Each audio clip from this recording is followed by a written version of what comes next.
الحمد لله وكفى وسلام على عباده الذين اصطفى أما بعد فأعوذ بالله من الشيطان الرجيم بسم الله الرحمن الرحيم فلا تقل لهما أف ولا تنهرهما وقل لهما قولا كريما وقال النبي صلى الله عليه وسلم الجنة تحت الأقدام الأمهات صدق اللہ ورسولہ النبی الکریم۔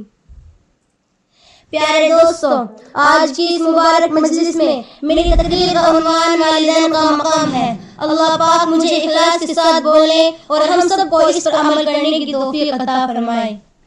خداوند قدوس نے کلام پاک میں فرمایا کہ اپنے والدین کو اف تک مت کہو، نہ انہیں جھڑکو اور نہ ان سے نرمی کے ساتھ بات کرو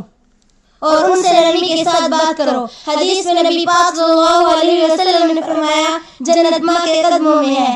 ایک مرتبہ سرکار دو جہاں صلی اللہ علیہ وسلم سے سوال کیا، ما حق الوالدین علی ولدی، یا رسول اللہ اولاد کے اوپر ماں باپ کا کیا حق ہے؟ آپ نے فرمایا ہما جنت و نار کا، وہ دونوں تیری جنت اور دوزخ ہیں، یعنی اگر تم نے ان کی اطاعت اور فرمانبرداری کی تو تم جنت میں جاؤ گے، اور اگر تم نے ان کی نافرمانی کی اور ان کو ستایا تو جہنم تمہارا ٹھکانہ ہوگا۔ حدیث میں آتا ہے کہ اگر کوئی نیک اولاد اپنے ماں باپ کی طرف پیار و محبت کی نظر سے دیکھے تو اللہ پاک ایک مرتبہ دیکھنے پر حج مقبول کا ثواب عطا کرے گا۔ صحابہ نے عرض کیا کہ اگرچہ ایک دن میں 100 مرتبہ دیکھے۔ شاید جہاں صلی اللہ علیہ وسلم نے فرمایا جی ہاں، خوش نصیب ہے وہ لوگ جن کے والدین زندہ ہیں اور وہ ان کو پیار کی نظر سے دیکھتے ہیں اور حج مقبول کا ثواب کماتے ہیں۔ محترم حضرات، آج کے اس دور میں والدین کے ساتھ برا سلوک کیا جاتا ہے، ان کو ستایا جاتا ہے، ان کو مارا اور پیٹا جاتا ہے، ان پر ظلم کیا جاتا ہے۔ اسی پر بس نہیں بلکہ والدین کو قتل بھی کر دیا جاتا ہے۔ افسوس صدا افسوس، والدین کے ساتھ ہمارا یہ معاملہ کتنا بھیانک اور بدترین جرم ہے۔ حدیث شریف میں آتا ہے کہ اللہ تبارک و تعالی فرماتا ہے جس شخص سے اس کے والدین راضی ہو میں بھی اس سے راضی ہوں۔ حدیث میں آتا ہے کہ والدین کی دعا اولاد کے حق میں قبول ہوتی ہے۔ حدیث میں آتا ہے کہ والدین کی نافرمانی بہت بڑا گناہ ہے۔ حدیث میں آتا ہے کہ اللہ پاک کی رضامندی والدین کی رضامندی میں ہے اور اللہ پاک کی ناراضگی والدین کی ناراضگی میں ہے۔ حدیث میں آتا ہے کہ والدین کا نافرمان شب برات جیسی اہم رات میں مغفرت اور رحمت سے محروم کر دیا جاتا ہے۔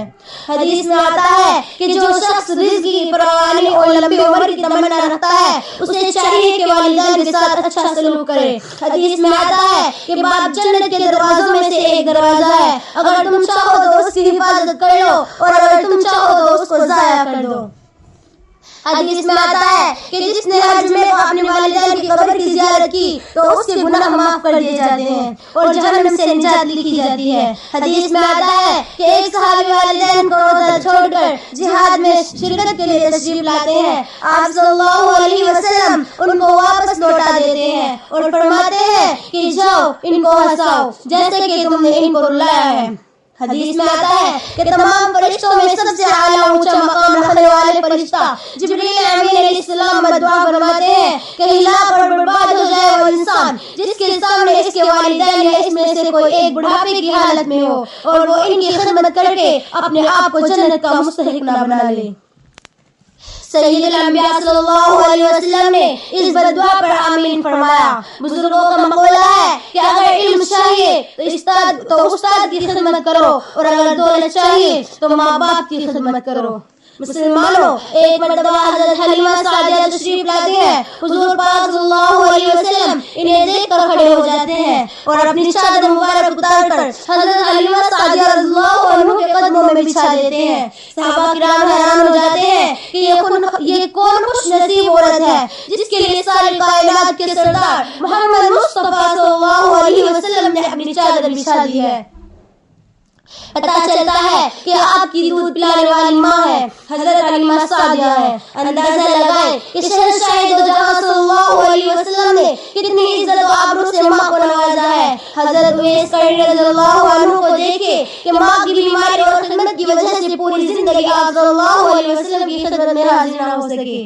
ہمارے نبی صلی اللہ علیہ وسلم کو ان کی عادت اور طریقہ اتنا پسند آتا ہے کہ صحابہ کرام کے سامنے ان کی تعریف فرماتے ہیں، نیز اپنے صحابہ سے فرماتے ہیں کہ اگر تمہاری ان سے ملاقات ہو جائے تو استغفار کی دعا کرنا۔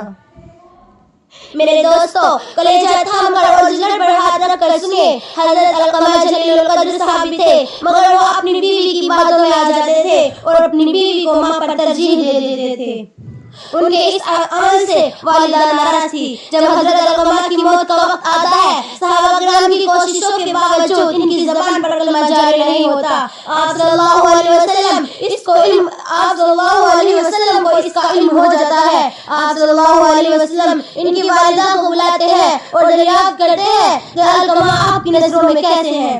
فرماتی ہے کہ علقمہ خوب نماز پڑھتا ہے، روزے بہت رکھتا ہے، صدقہ اور خیرات بہت زیادہ کرتا ہے۔ آپ صلی اللہ علیہ وسلم فرماتے ہیں، میں یہ پوچھنا چاہتا ہوں کہ تمہارے اور علقمہ کے تعلقات کیسے ہیں؟ کہتی ہے، میں اس سے ناراض رہتی ہوں۔ وجہ معلوم کرنے پر بتاتی ہے کہ وہ میرے مقابلے میں اپنی بیوی کو ترجیح دیتا تھا، مجھ سے زیادہ اس کی بات مانتا تھا اور سنتا تھا۔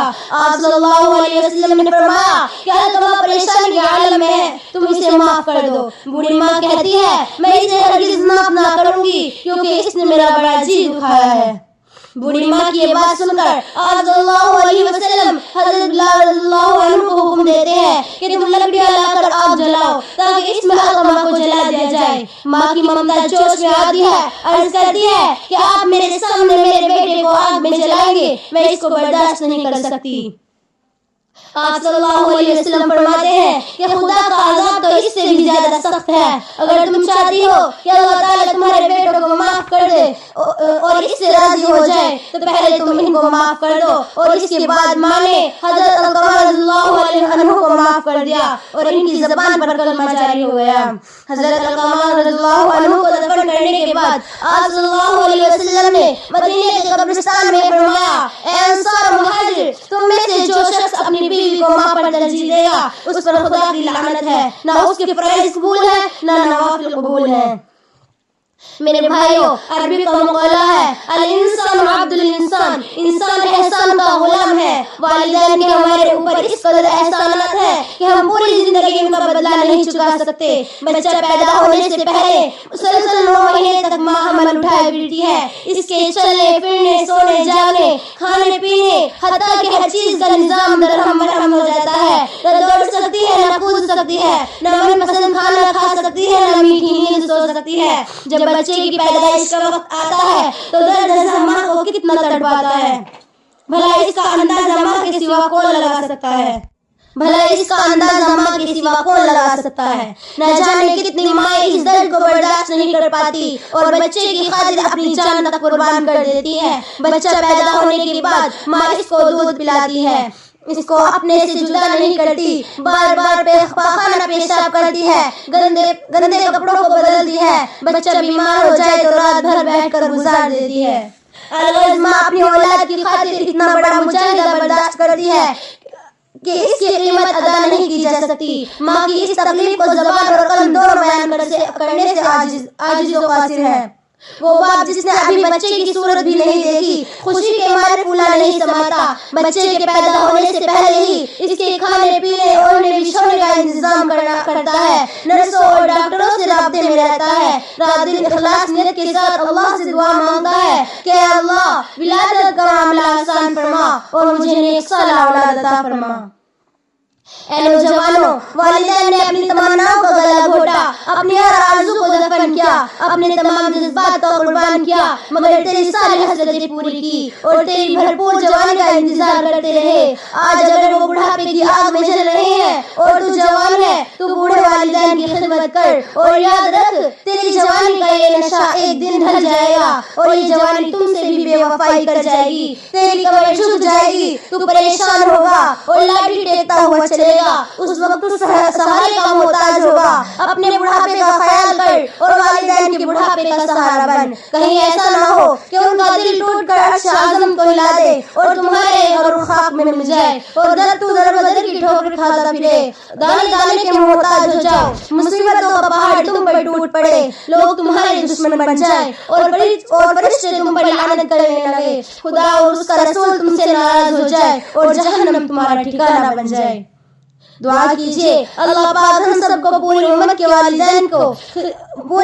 والدین کی خدمت کرنے کی توفیق عطا فرمائے، آمین ثم آمین، وآخر دعوانا الحمدللہ رب العالمین۔